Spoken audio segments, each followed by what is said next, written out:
assalamualaikum warahmatullahi, kita jawab waalaikumsalam warahmatullahi wabarakatuh. Kalau baca salamnya assalamualaikum warahmatullahi wabarakatuh, waalaikumsalam warahmatullahi wabarakatuh, wa maghfiratu wa ridwanu. Panjang terus panjang teuing. Berarti doain ke amin. Ya. Ketika kita mengucapkan salam, maka wajiblah kita untuk menjawab. Yabda'u bisalam. Rasul itu selalu mencontohkan, dia selalu mengucapkan salam terlebih dahulu. Bahkan menlakiyahu kepada orang yang ia jumpai. Ya, jadi kalau ketemu berpapasan dengan orang, Rasul selalu yang duluan mengucapkan salam. Nah, kita pun harus begitu. Jangan nunggu jangan nunggu jawab. Bahkan kalau jawab salam hukumnya wajib duluan pingin ngucapin salam, jangan biarin aja. Pura-pura terkadulu. Pura-pura tinggali, pura-pura tidak terlihat. Kumaha kalau kualu dipecak tuh. Oh, pecak. Kagak lihat. Orang Angkapan Jaya bahasa apa? Betawi ya. Oh, Betawi. Nyambung nih Betawi sama Sunda. Nyambung sama itu doang. Orang Tasik. Oh, Cianjur. Alhamdulillah. Yabda'u bisalam man laqiyahu wa yarqa'u saubahu. Ya, sang apa? Suka nyuci baju nih para suami, ya jangan nyuruh istrinya terus. Ngomong ada bapak-bapak di pojok sana, ada tiga, ya kan biasanya mak si wani kalau ngaji ya, itu mumpung ada bapak-bapaknya, kali-kali bahkan Rasulullah suka apa? Nyuci baju sendiri. Di rumah bapaknya suka nyuci baju sendiri ya? Agak? Bilangin, mati. Ternyata nih Rasulullah tuh begitu. Itu bilangin. Kata siapa? Ya itu. Di dalam markatul mahabbah itu terjadi bisalaman lakiyahu wa yarqa'u saubahu. Kali-kali Rasulullah itu sering juga mencuci pakaiannya sendiri. Kalau bapak-bapaknya mau mencontohkan dari Rasulullah Sallallahu Alaihi Wasallam, maka harus rajin-rajin nyuci. Pak tuh tadi pengajian katanya harus nyuci baju, kata si Elif. Ya udah kalau itu saya nyuci baju, cari duit. Kalau begitu, saya mau ibu nyari duit. Ya, nggak apa-apa kali-kali gitu. Kalau lagi libur Sabtu Minggu Pak, cuci baju sendiri. Makanya Umi masih alhamdulillah ya. Jadi selama ini jarang-jarang Umi nyuci baju Pak. Ya, Umi mau sampaikan Pak Ustadz di rumah Abah Abdul Rahman namanya. Beliau itu bahkan mungkin apa tidak percaya itu dicuciin sama Umi, apa memang beliau memang tahu gitu. Jadi kadung dari mulainya Papa Umi mau bilang aja lah, dikasih tahu nih Abah di rumah ya. Karena Umi kegiatannya memang di luar mulu kadang ya. Jadi pekerjaan rumah Abah bantuin. Ya, nyuci piring kadang. Kalau kemarin habis maulid nih ya kan bekas macam-macam masakan, kurang percaya sama yang nyuci. Jadi beliau yang cuci. Nyuci baju beliau, nyetrika beliau. Masalah terus Umi ngapain? Umi mah tinggal merosotin sarung di kamar. Ya. Nah, itulah tugas perempuan, cuma gitu doang. Tugas istri supaya pingin masuk surga teh hanya apa? Taat sama suami. Kalau kata suaminya, Mama tolong nyuci piring, muter. Mama tolong nyuci baju. Mama tolong masakin, masak. Mama tolong pijitin, mijit. Hanya taat doang, insya Allah masuk ke dalam surga. Gitu. Makanya Abah mah jarang nyuruh. Enak kan? Kadang Umi suka bilang begini, Abah mau nikah lagi enggak? Benar, tanya aja sama Abah. Katanya, ini juga udah habis katanya. Iya. Jangan marah ibu-ibu kalau Umi bilang begitu, itu dalam Al-Quran ada. nggak boleh ingkar terhadap apa yang telah Allah coretkan dalam Al-Quran. Betul nggak? Masna wasulasa waruba kata Al-Quran, ya, perempuan atau laki-laki itu boleh nikah sampai 2, 3, istrinya boleh 4. Tidak 5 kebanyakan. Ya. Mau nggak? Antar kita jonak dari tadi mau cerah. Boleh, Bapak boleh, Pak boleh 1, boleh 2, boleh 3, boleh 4, enggak? Ya. Dan nggak wajib izin juga, nggak wajib izin. Tapi kata Al-Quran, fa in khiftum alla ta'dilu fawahidah. Kalau tidak bisa adil, cukup 1. Bapak kalau sekarang yang tua ngebelainya sini, yang muda jadi belainya kudu sakit. Jangan ini mah dibelai yang tua pendek, karena kespeot. Ini muda karena masih apa? Masih segernya ngebelainya masih bahaya. Itu mah nggak bisa adil. Adil tuh nggak begitu katanya. Adil harus apa? Ya, subhanallah. Tapi tidak dalam artian tidak sama kalau misalkan adil definisi di anak-anak, misalkan anak kita kebutuhan anak SD, kebutuhan anak SMP, kebutuhan anak SMA itu memang lain. Kebutuhan anak SMP mungkin yang anak SD 5.000 cukup. Yang SMP tidak bisa 5.000, mungkin ada naik angkot naik ojek tambah. Yang SMA, yang kuliah itu adil definisi nggak disamaratakan dikasih 5.000, tidak seperti itu ya. Kemudian Rasul apa lagi? Wayah lumu sya'atahu, meras susu. Susu apa, Bu? Susu sya'atahu, susu ram. Nah, jadi bapak-bapak jangan merah susu, bapak-bapak. Susu sapi, susu kambing boleh. Misalkan ngeladen sendiri, ya. Rasul, terus lagi apa yang dilakukan oleh Rasul?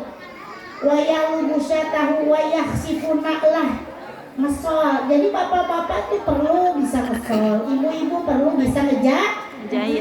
Rasul juga pintar ngejahit. Ya, ngesol sepatunya, ngesol sendalnya. Itu kata bapak-bapak, kasihan tukang sol kalau ada rezeki.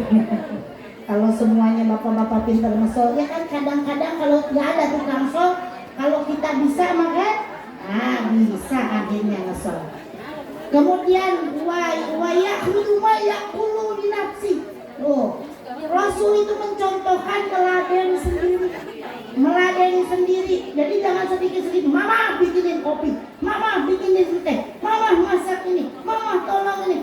Mamanya capek, dan capek kusut, wajahnya jelek, kecapean, mau lalaki kawin deui. Harus diatur, harus dimulai-mulai, atau kalau bahasa Indonesia dibahitin lah, dirawat istrinya, ya. Dan istri juga harus merawat diri, apalagi suaminya yang ngantor. Ya, kalau istrinya di rumah pakai daster yang bolong-bolong, yang bau minyak ntar suaminya keluar, lihat di luar yang glowing, yang wangi, bisa jadi nanti nikah lagi. Siapa yang rugi? Sebenarnya nggak rugi amat. Bener, Umi mah bukan lagi membela laki-laki, bener kan boleh itu kan, tadi boleh 2. Ya, boleh 3, boleh 4. Sebenarnya nggak rugi amat, kan lumayan, Bu. Ya, lumayannya apa? Ada yang ngeladenin gantian. Mau nggak gantian? Kakak Pak nggak mau katanya. Padahal kan lumayan nih. Lumayan kan. Terkadang kan kalau malam-malam suka malas juga kita mandi, bener nggak? Gantian, mau nggak?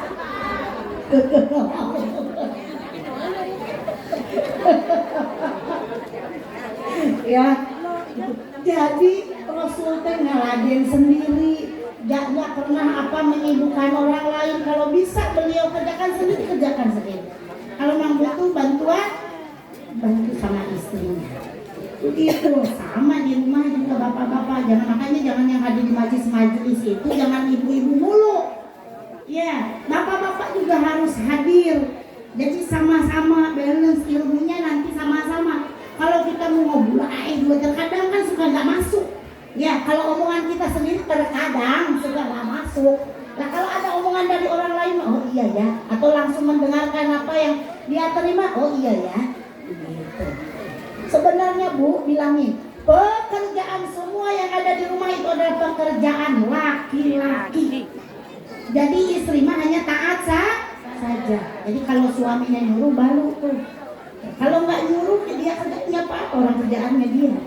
Sampai nyusuin anak juga kewajiban laki-laki. Susu apaan? Gak ada susunya. Nah makanya jadi harus ngerti laki-laki. Lo kenapa jadi kewajiban laki-laki? Bayar. Jadi istri-istrinya dibayar sama suaminya. Karena laki-laki tidak keluar air ya ada asinnya. Makanya istrinya kasih makanan yang lezat-lezat, makanan yang bergizi, yang 4 sehat 5 sempurna. Supaya apa? Supaya air susunya lancar. Karena bukan buat anaknya. Begitu. Ya, wayah dibu ahlah, terkadang Rasul juga meladenin keluarganya, enggak meladenin sendiri saja. Nah, begitulah yang dicontoh contohnya Rasulullah SAW kepada kita.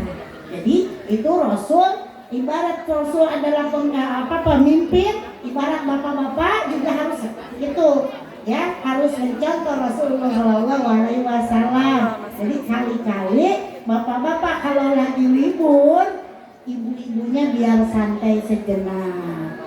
Ya gitu, minta sama suaminya apa-apa. Ya, tapi jangan begini bapak, bantu lo, ntar mau diberek lo. Ya, ntar nggak dikasih nih malam kasih apa? Nggak begitu juga. Ya, capek nggak capek, itu mah kewajiban istri harus ngeladenin suaminya harus ngerti. Makanya istrinya harus biar sehat, dikasih makanan yang sehat, makanan yang bergizi, supaya istrinya juga kuat, dikasih, dibedakin, dilipstikin, ya, supaya apa? Supaya cantik, kemudian dipakai krim malam, krim siang. Katanya gitu, Umi mah jarang pakai. Matak bini tuh, karena si Abah mah pernah bini Umi, boleh minum Umi nggak? Boleh Mbak. Terus copot, nih saparah 10.000 nih. Iya, masa yang diterapinnya berapa? Belum listipnya, belum sifatnya, ya begitu, bayar. Masya Allah. Itulah diantaranya yang mesti dicontohkan oleh Rasulullah SAW. Kita terapkan dalam kehidupan sehari-hari. Dan kita adalah termasuk daripada cabang iman yang nomor ke-14 itu ya, cinta kita kepada Rasul. Ya. Ibu kalau ngaji di dalam kitab Sa'abul Iman, cabang-cabang iman, jadi rukun iman itu bukan yang 6 rukun iman, tapi dia bercabang sampai 77 cabang.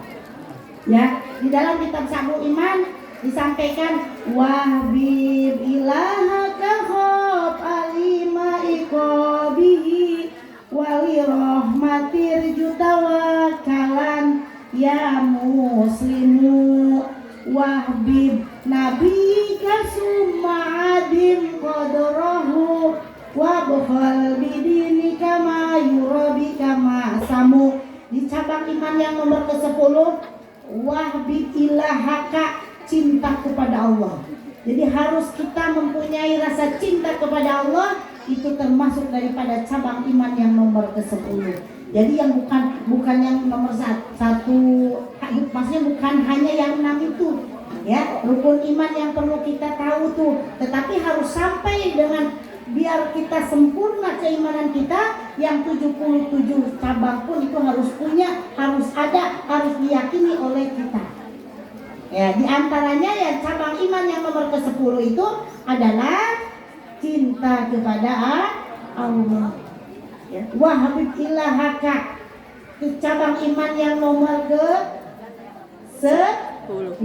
Bu, ada kuis, Bu Umi bawa oleh-oleh, masih ada oleh-oleh dari Mekah. Ya. Nah, nanti ada kuis. Ntar Umi tanya, kasih pertanyaan. Oh. Cinta kepada Allah. Qala Sahlun alamatu hubbillahi hubbul Quran. Menurut Imam Sahal, tandanya kita cinta kepada Allah adalah cinta kepada Nabi. hubbul Quran, cinta kepada Al-Quran. Kalau kita sering baca Al-Quran, mempelajari ilmu Al-Quran, mentadabur ilmu Al-Quran, mudah-mudahan itu termasuk kita cinta kepada Allah.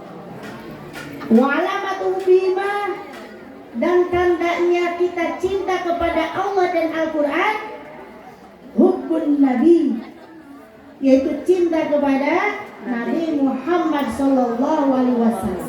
Mudah-mudahan kita sekarang kumpul di sini mengadakan acara Maulid Nabi menandakan kita cinta kepada Rasul. Amin ya Allah ya Rabbal alamin.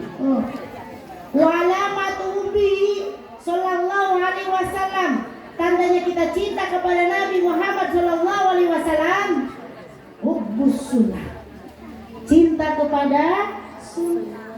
Apa di antaranya sunnahnya? Banyak. Sunnah Rasul di antaranya kita menikah berduaan sama suami, itu juga sunnah. Yang sudah janda nikah deui. Sunnah. Jangan apa. Nggak enak tidur sama guling doang, Bu. Guling mah diem Mbak. Nggak bisa ngayap. Iya, nggak apa-apa, boleh nikah. Udah janda, yang janda nikah lagi. Ya, sebaik-baik istri itu yang nikah ya, yang meninggalnya itu ada suami ya. Ya, jadi kalau janda sekarang apa-apa. Ya itu. Ya walamatu hubiha. Tadi siapa? Cinta sama sunnah. Hubbul akhirah, cinta kepada akhirat. Cinta pada akhirat kita. Apa tadi? Walamatu biha, tandanya kita cinta sama akhirat. Bughdud dunia. Bughdud dunia itu apa? Benci sama dunia. Dalam artian apa dunia itu? Dunia itu adalah sesuatu yang melalaikan kita jauh dari Allah. Boleh jadi itu suami, boleh jadi itu istri, boleh jadi itu anak, boleh jadi siapa yang menjadikan sebab kita lalai kepada Allah, itu adalah dunia. HP dunia. Gara-gara HP bila. Boleh jadi TV. Tonton baik. Sampai ntar deh nunggu iklan. Ada yang begitu? Mana orangnya?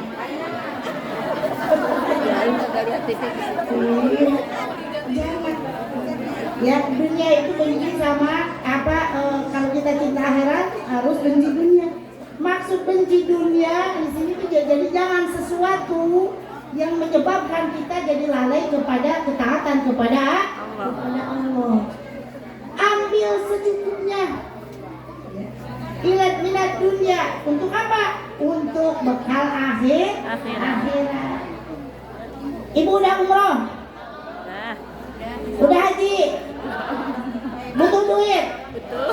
Maka insya Allah tidak akan disebutkan dunia kalau kita mengumpulkan uang untuk ibadah haji, untuk ibadah umroh. Bekerja, ikhtiar, ya. Cari duit karena tidak murah. Tidak cukup naik celana doang, Bu. Naik pesawat, ongkosnya mahal. Makanya insya Allah tidak akan disebutkan dunia kalau sekarang kita menumpuk harta dalam artian untuk bekal ibadah haji dan umroh. kesempurnaan seorang Islam bisa melaksanakan ibadah rukun Islam yang nomor kelima, yaitu ibadah haji. Bagi yang mampu, insya Allah kalau kita ada niatan, kita usaha, insya Allah akan sampailah kita kemana? Ke Mekah dan ke Madinah. Amin ya Allah ya Rabbal. Bu, boleh Umi cerita sedikit di sini? Boleh. Ini pengalaman Umi ya. Umi abah gak kerja, ya, bukan bekerja seperti orang lain tidak. Ini sedikit nitip ya. Tahu nggak Umi nabung? Umi punya anak-anak di rumah. Umi bikin celengan haji. Umi jualan apa? Jualan es mambo. 2.000 dulu 1.000. Tulis anak-anak nanti kalau mau jajan masukin celengan haji ya. Nah, celengan haji. Jadi Umi berangkat, wasilah ini diberangkatin oleh jamaah. Ya. Umi nabung tahun 2010 lah udah ada, sebenarnya udah ada rezeki buat berangkat. Namun memang abah belum ada rezekinya. Umi nggak daftar, Umi hanya disimpan di bank saja. Karena kan harus begitu yang sekarang harus lewat bank. Padahal Umi paling gak mau berhubungan dengan bank. Ternyata memang seperti itu. Jadi harus ada niat dan harus ada actionnya. Jangan niat doang dalam hati, tapi kalau anak Umi nabung kagak bakalan berangkat. Begitu. Ya. Seberapapun, yang penting ada niat, mau 1.000, mau 2.000, mau 10.000, mau 100.000. Siapa yang berangkatin? Allah. Jadi kalau Allah sudah memampukan, pasti mampu. Umi punya dulu tukang becak di Cipasung. Biasa beliau itu suka narik gitu ya. Ternyata udah berapa tahun yang lalu tuh sebelum pandemi dia bisa berangkat. Dia tukang becak. Si mama dulu Umi yang biasa Umi dulu naikin gitu, lagi aliyah, berangkat aja sama istrinya, dia tukang becak. Jadi yang ibu-ibu sekarang jualan nasi uduk, jualan apa sekarang macam-macam lah ya, sisihkan niatin. Tapi nanti berangkat dari mana sih? Kalau Allah sudah menghendaki berangkat. Umi bukan bekerja, tapi kemarin memang udah dari 10 tahun lalu. Ini cerita sedikit ya, biar ada motivasi ya untuk keinginan ibadah haji dan umroh gitu kan. Apa? Di penyuluh agama di Kecamatan Sukmajaya non ASN ini dari 2010. Dari mulai itu ada si uang untuk gantiin apa namanya fotokopi kali ya, ada dari mulai 150, kemudian 300, kemudian 3 tahun 4 tahun yang lalu 500, sekarang udah 1 juta. Alhamdulillah Umi alokasikan uang itu, Umi kumpul-kumpul, alhamdulillah bisa selesai S2 di IIKI ya, di IIKI 2018 Umi selesai S2 di IIKI. Mudah-mudahan Umi pingin tahun ini minta doa dari semuanya, Umi pingin menyelesaikan S3 di PTIK. Amin. Amin. Karena itu berkat doa semuanya. Ya, berkat doa itu dan ikhtiar kita ya, supaya apa? Supaya niatan, supaya lebih bermanfaat untuk umat. Jadi kalau ibu-ibu kalau sekarang kuliah ya, sekolah masuk ke lembaga yang formal kan biayanya gede, Bu. Kalau ibu datang ke Majlis Salim di sini, Bu, ya, punya duit 5.000 masukin celeng, alhamdulillah. Punya 10.000, Bu, masukin. Punya 100.000, alhamdulillah. Nggak apa-apa. Ilmu tuh harus ada, harus bukan dibeli, tapi harus mencarinya itu harus dengan susah payah. Ya, kalau ibu nggak bisa kuliah, di Majlis Taklim datengin. Karena ibadah serajin apapun ibu ibadahnya, tanpa ilmu mardudatun latut balu, ditolak, tidak akan diterima. Ya, wa kuluman bi ghairi ilmin amaluhu mardudatun latut balu. Terjemahnya pakai bahasa Inggris ya, Bu. Sahajalma bahasa Perancis kan. Ibadah tejak ilmuna, amanah teh ditolak teh diterima. Ngerti Bu? Ngerti? Siapa orang ibadah tak pakai ilmunya, amalnya itu ditolak tak diterima. Sunda bangetnya itu ibadah. Sholatnya rajin, puasanya rajin, sodakohnya banyak, gaulnya banyak, tapi nggak pakai ilmunya, tentu ibadah semuanya itu tidak akan diterima oleh Allah. Makanya luar biasa ini majelis taklim yang hadir semuanya luar biasa. Mudah-mudahan berkah ilmunya, berkah umurnya. Amin.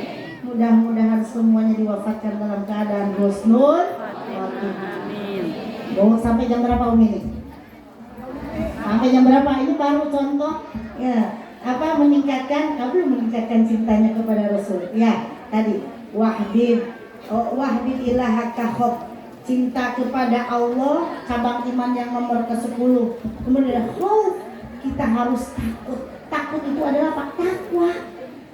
Takwa itu apa? Intisalu awamirillah wajtinabu nawahi, menjalankan apa yang diperintahkan oleh Allah, menjauhi segala apa yang dilarangnya.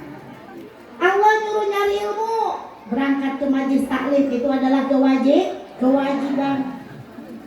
Di antaranya itu, ya, tidak harus takut. Kalau kita sudah takut sama Allah, tentunya apa yang diperintahkan oleh Allah, apa yang diperintahkan oleh Rasul, kita akan melaksanakannya, dan tentu akan menjauhi segala apa yang telah dilarang oleh Allah.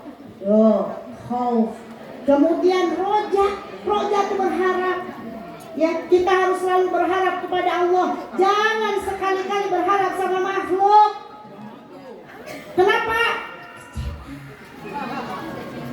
Kenapa? Bakal kecewa. Sakitnya di sini. Kecewa. Kalau kita terlalu berharap sama suami kawin deui, kecewa. Makanya kudu ikhlas semuanya karena Allah. Suami kawin, suami istrinya obat. Berarti kagak ikhlas. Bener kagak ikhlas. Ya, itu kan. Umi mah dari kecil diajarkan wabahnya. Dikumpulkan anaknya, ada 5, laki-laki 1. Sini. Anak abahnya opat AWWKB. Lamun kenya salaki maneh ye kawin deui kudu ikhlas maneh teh. Padahal itu masih kecil kita diajarin begitu sama abah. Kita udah biasa gaul karena kan almarhum itu pesantren. Biasa gaul sama anak santri yang ngaji kudu ujian begitu ngaji. Pokoknya ngaji kita udah seperti itu. Ngaji kadang dikumpulkan kita berempat. Dipapatahan seperti itu, dinasehatinya seperti itu. Harus ridho, harus ikhlas. Kamu jadi istri, andai kata nanti suami kamu nikah lagi, itu ikhlasnya Bu. Astagfirullahaladzim, udah dari tadi dia masih kagak kena wae. Kalau memang sudah terjadi harus ikhlas, belajar ikhlas. Umi ngomong ikhlas cicu nasi apa kalau kawin deh. Kata Umi mah tekian ya. Umi mah begini, tiap malam tiap ke sholat ya Allah. Mudah-mudahan suami Umi masih ada tong kawin deh. Gitu. Jadi caranya Pak kuat doa. Ketika suaminya kuat tiap malam, ya Allah mudah-mudahan saya berikan istri yang baru. Istrinya, ya Allah mudah-mudahan si abah tong kawin deui, mudah-mudahan si ayah tong kawin deui, mudah-mudahan si aa tong kawin deui. Kalau dia paling banyak doa istrinya solehah, doanya kabul. Jadi suaminya nggak kawin deui. Makanya apa? Jadilah istri solehah. Itulah diantara yang menjadikan penyebab hidupnya seseorang bahagia di dunia. Itu diantaranya apa? Ada apa? Ada jadi istri yang solehah. Gak cukup istri solehah saja.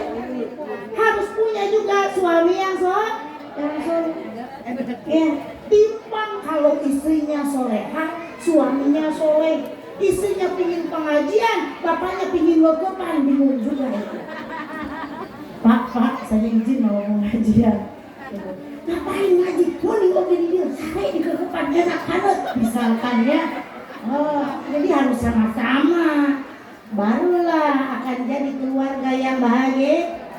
Yang itu menurut Ibnu Abbas, ya. Menurut Ibnu Abbas ada 7 indikator. Walau kalau 7 lagi terlama lagi mengaji ya. Ada khauf, ada tadi apa? Cinta kepada Allah, cabang iman yang nomor ke-10. Kemudian ada khauf, kemudian ada roja, berharap, tawakal. Yang nomor ke-13 tawakal. Jangan apa-apa pasrah. Pasrah itu setelah kita tawakal, setelah kita ikhtiar, setelah kita bekerja, kita nyari duit buat ke Mekah, kita nyari duit buat sekolah anak-anak.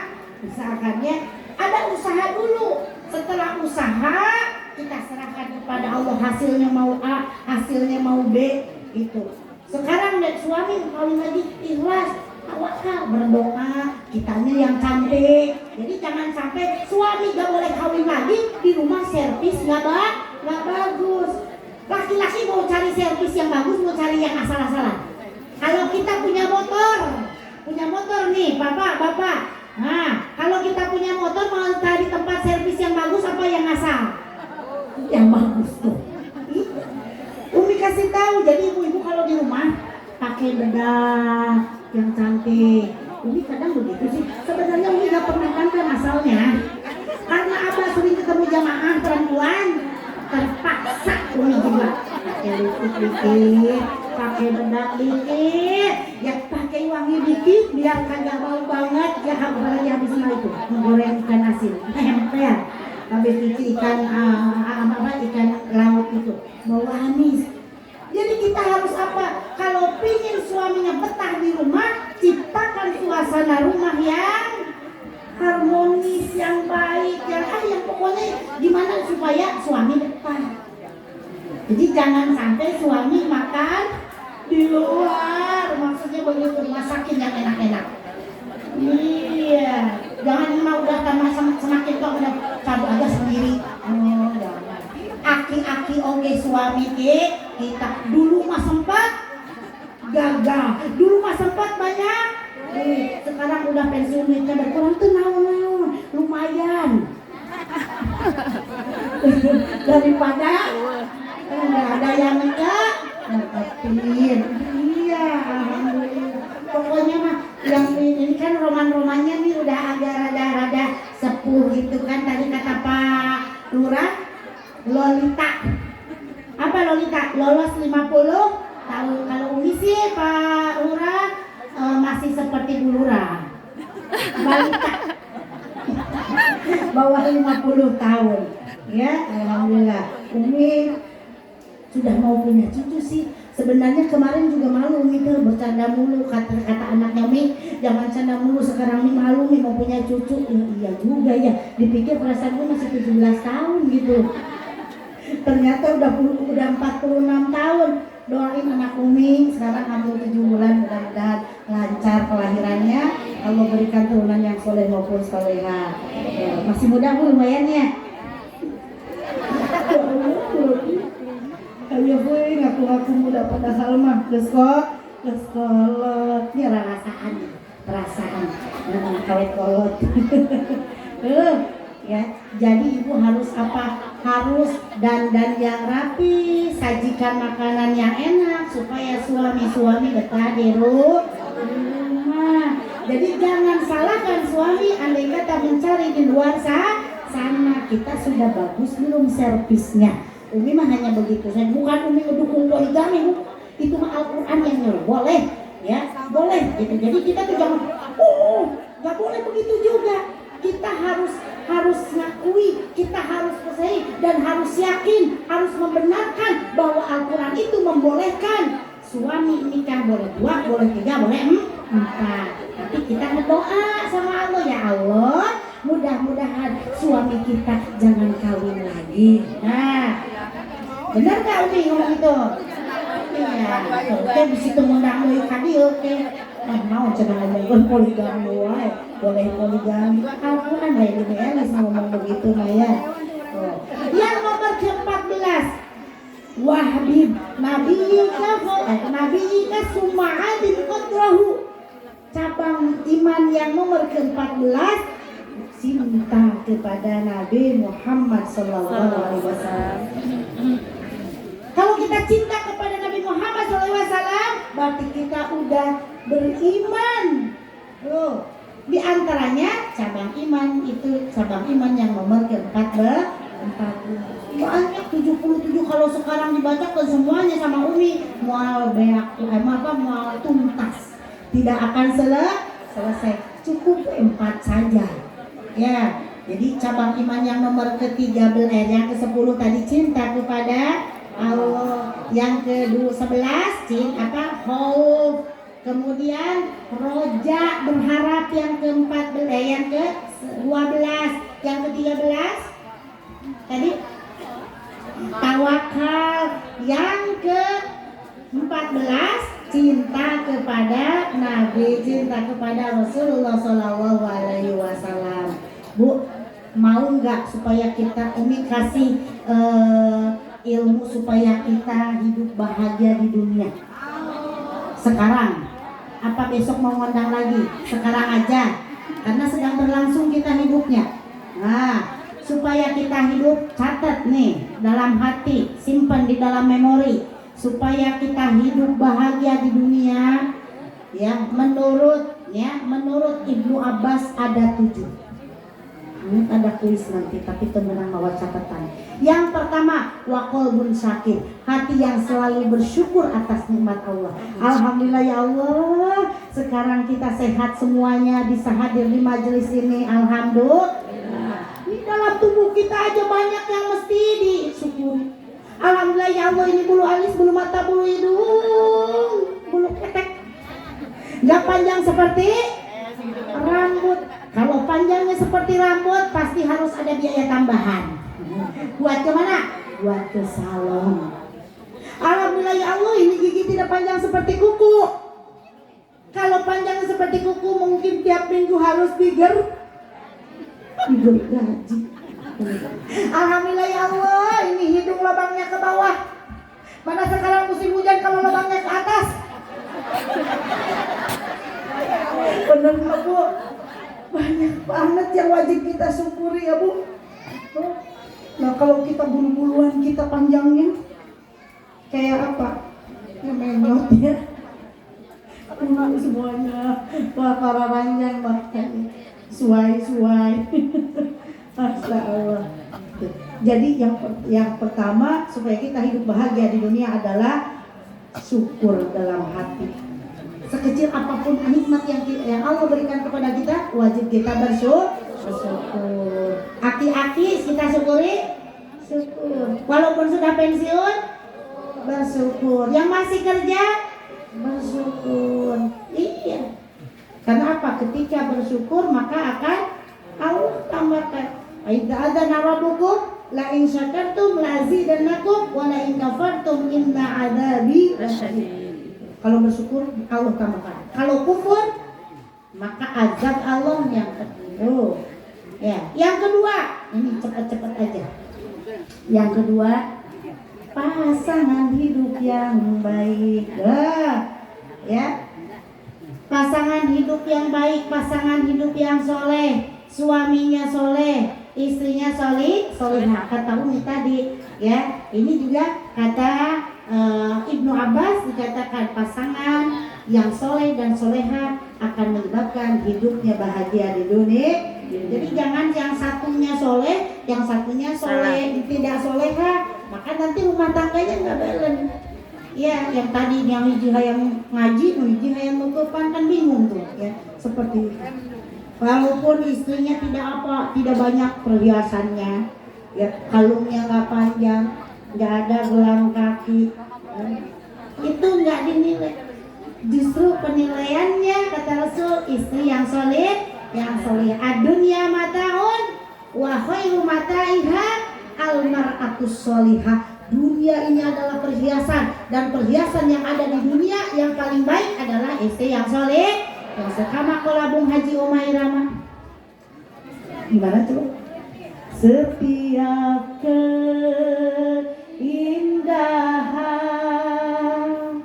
perhiasan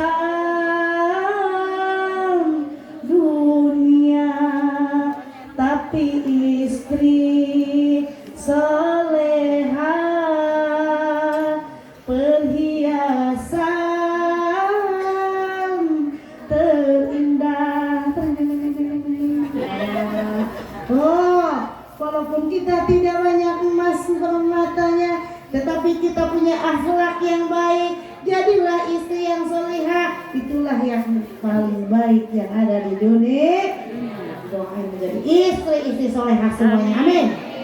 Jangan mentang-mentang udah tua bapaknya, jangan tidak soleha, tetap bapak juga suami. Kita bayangin dulu masih muda, itu aja.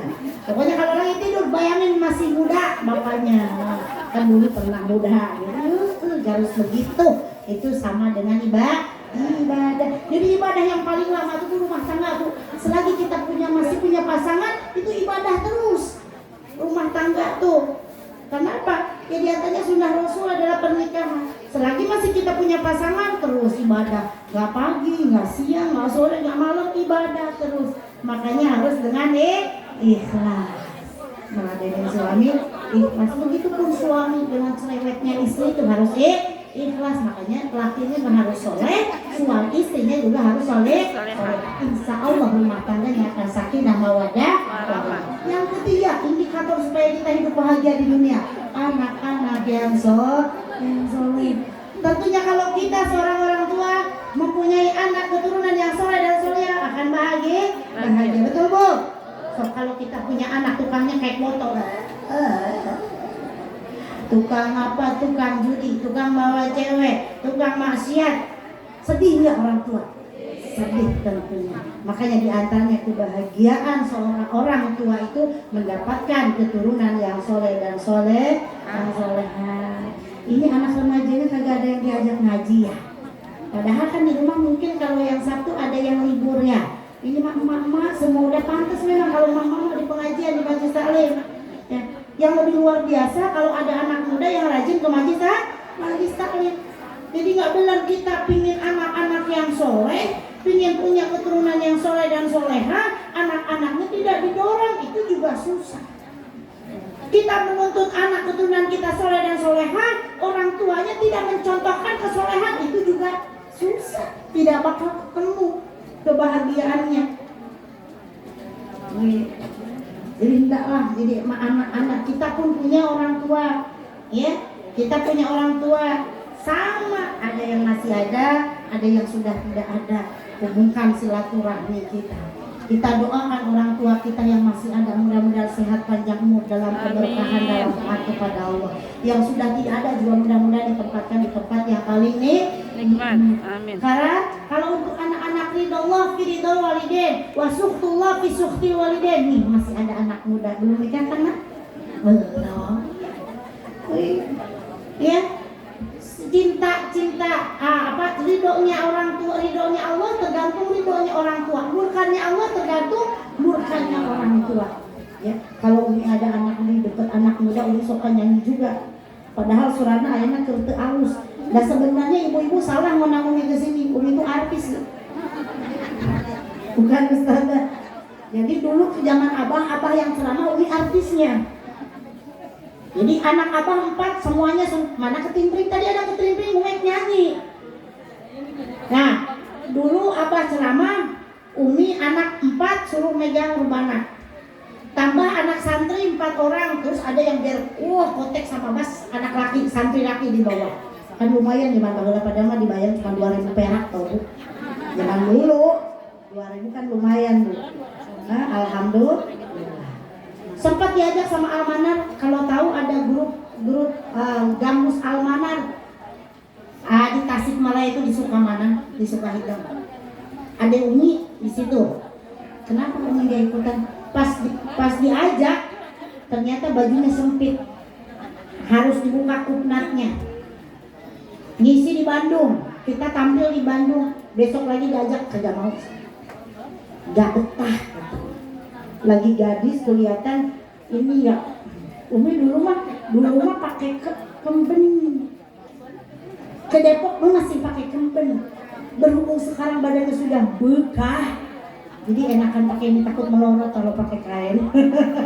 Jadi pakai gamis, alhamdulillah. Gila, agak nggak ribet gitu ya. Kalau pakai kain kan, iya. Dulu pakai kain karena masih nggak terlalu gede. Dan sempat gede banget, sempat langsing, sempat gede banget. Sekarang lumayan. Sempat segini, ya. Gegap. Jadi hati-hati benar kata Pak Lurah. Jangan gendut-gendut, jangan terlalu banyak makan. Ya karbohidrat apalagi harus dikurangi. Kebanyakan karbo juga bisa diabetes kan ya. Kalau udah sakit, ibadah juga susah. Yang gendut tuh Bu, yang pantas cuma pakai baju daster tau Bu. Bener gak? Yang pantas tuh hanya baju daster orang gendut itu. Oh, mau sholat aja ini kan sholat tuh harus begini Bu ya, maaf nih. Nih, harus gini. Orang gendut mah kagak bakalan rapet pahanya. Begini aja. Karena Umi ngalamin gendut 80 gede kok jalan. Kagak ada pantas-pantasnya. Umi dulu berapa tahun yang lalu 2016. Nah kemarin sempet langsing, sekarang pulang lagi gede lagi. Kan kurusin lagi. Ini mau yang ibadah umroh, mau ibadah haji langsingin. Karena itu ibadah fisik. Oh wah, sa'i, ya itu yang haji. Apa tuh ke Jamarot ya, sekitar 10 kiloan, bolak-balik 3 hari. Tuh, balik 30 kilo kalau yang ngambil nafar awal. Nafar sani 4 kali bolak-balik. 10 berapa? 40 kilo. Ya. Tuh. Jadi apa? Mau gunting kuku coba yang gendut. Paling nyuruh kita ke datang ke salon pedikur, manikur. Gaya sok kalau sendiri. Bisa nggak yang gendut motong kuku? Susah tahu. Itu pengalaman. Ini menggangguin orang lain. Jadi memang nggak boleh gendut kan? Sholat nggak optimal, itu benar rapetan begini, nanggegang. Tapi kalau ada ya pokoknya ya harus sehat biar ibadah juga sempurna. Itu ya. Hai manusia. Musik sekali. Hai manusia. Sing enakan. Oh, musiknya teroreng tong teng teng gitu. Hai manusia. Teroreng tong teng teng gitu. Ya, teroreng tong teng teng gitu ya. Hai manusia. Tereng teng teng teng. Sekali. Hai manusia. Hormati ibumu yang melahirkan dan membesarkanmu, darah dagingmu dari air susunya, kekuatanmu dari kasih sayangnya. Dialah manusia satu-satunya.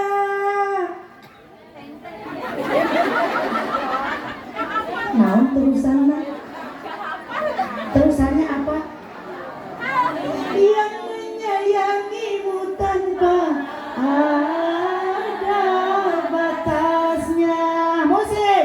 Teroreng teng, teroreng teng, teroreng teng, teroreng teng. Sambil nyetrika biar teroreng teng, teroreng. Anggap semua angkat nyetrika. Selesai nggak nyetrikanya? Selesai lama. Doa ibumu dikabulkan Tuhan dan kutukannya jadi kenyataan. Bila kau sayang pada kasihmu, lebih sayanglah pada